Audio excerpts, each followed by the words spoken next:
বিসমিল্লাহির রহমানির রহিম। আজকে সকালের কাজ, জারামণিকে দেখা যাচ্ছে আয়নায়। হ্যালো দাও। ক্লাস 7-এ পড়ে সে, কিন্তু সে চুলে স্ট্রেট করবে। তার চুল এতটা ভারী, বেশি কোকড়া না, মিডিয়াম টাইপের কোকড়া, কিন্তু সে অস্থির তার চুল নিয়ে। এতটা ভারী, ক্যারি করতে পারে না বিধায় আর সবাই দেখে এখনকার ফ্যাশন চুলে স্ট্রেট।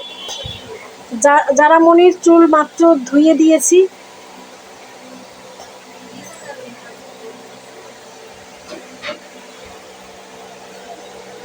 হেভি চুল, হেভি চুল, আমার মুঠেই আসে না। এই যে মাশাল্লাহ।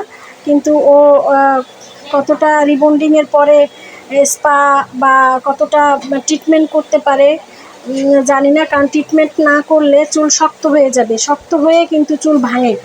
আবার যারা অভিজ্ঞ না রিবন্ডিংয়ে, তারাও কিন্তু এরকম চুল এলোপাথারি টানাটানি করেও কিন্তু চুল নষ্ট করে, চুল পুড়িয়ে ফেলে। তো সেক্ষেত্রে হচ্ছে জারামণির বয়স ছোট, তো আমরা তো আসলে মোটামুটি অভিজ্ঞ হয়ে গেছি, 14 বছরের অভিজ্ঞতা। তো জারামণির চুল পুড়বে না, কিন্তু জারামণি পরবর্তীতে সে চুলটা কিভাবে ট্রিটমেন্ট করবে তার সব মাকে শিখিয়ে দেওয়া লাগবে। জারামণি পারবে না? পারবে না? পারবে, হ্যাঁ। সে আগেই বলছে সে পারবে, আমি যা যা বলে দিব সেই অনুযায়ী সে চলবে। ওকে, আমরা স্টার্ট করি। যারা চুল শুকানোর পরে কতটা স্ট্রেট হয়ে গেছে, আর চুল শুকানোর ফাঁকে আমি আরেকটা মেডিসিন লাগিয়ে ফেলছি। আরেকটা মেডিসিন লাগানো শেষ, এখন যারা হচ্ছে ফাইনাল লুকটা আমরা দেখাবো একদম শেষে।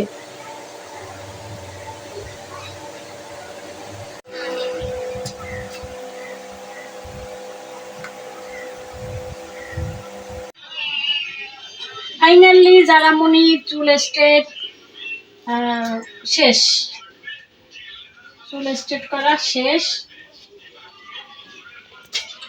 আমরা খুবই ক্লান্ত, খাওয়া দাওয়া কেউ করি নাই, টুকটাক খাইছি। জারামণি বাসায় যাবে, আমিও বাসায় যাব। খুব আরাম বাবা, খুবই আরাম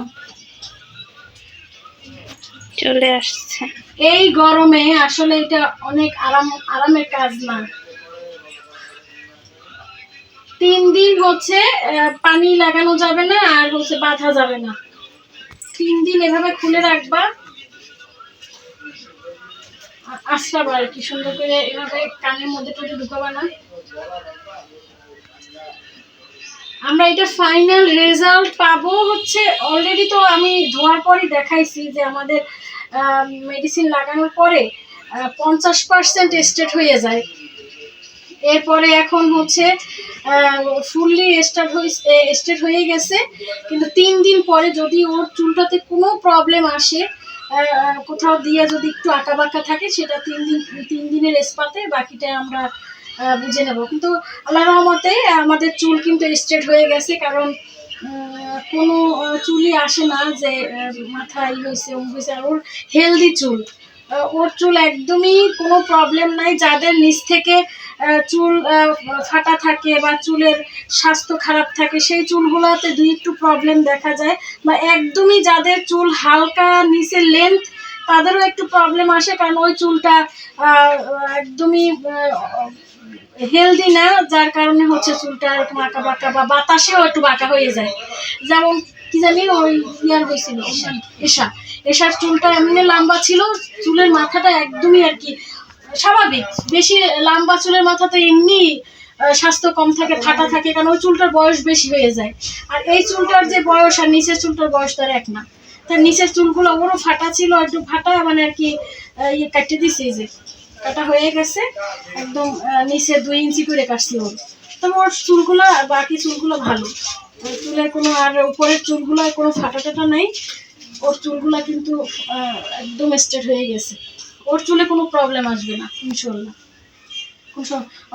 ওর এসার যে একটু আসছে নিচের থেকে আসছে, কারণ ওর চুলের বলছিলাম কাটতে দিই, ওইটুকু কাটবে না, আর বলছিলাম পরে করে দিই, কারণ কিছুদিন আগে মেডিসিন লাগাইছি, এখন নিচে আর লাগাইলেও এমনি ভালো না স্বাস্থ্যটা, আরো যদি মেডিসিন লাগাই তাহলে তো ওই চুলটা আরো নষ্ট হয়ে যাবে।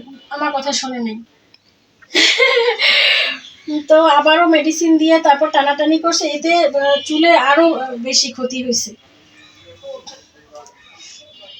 টানটানা। আসেন আসেন আসেন, ধরেন তো, ধরেন একটু, ধরেন ধরেন আল্লাহ এই গরমে ধরেন ধরেন, কেমন হয়েছে দেখেন।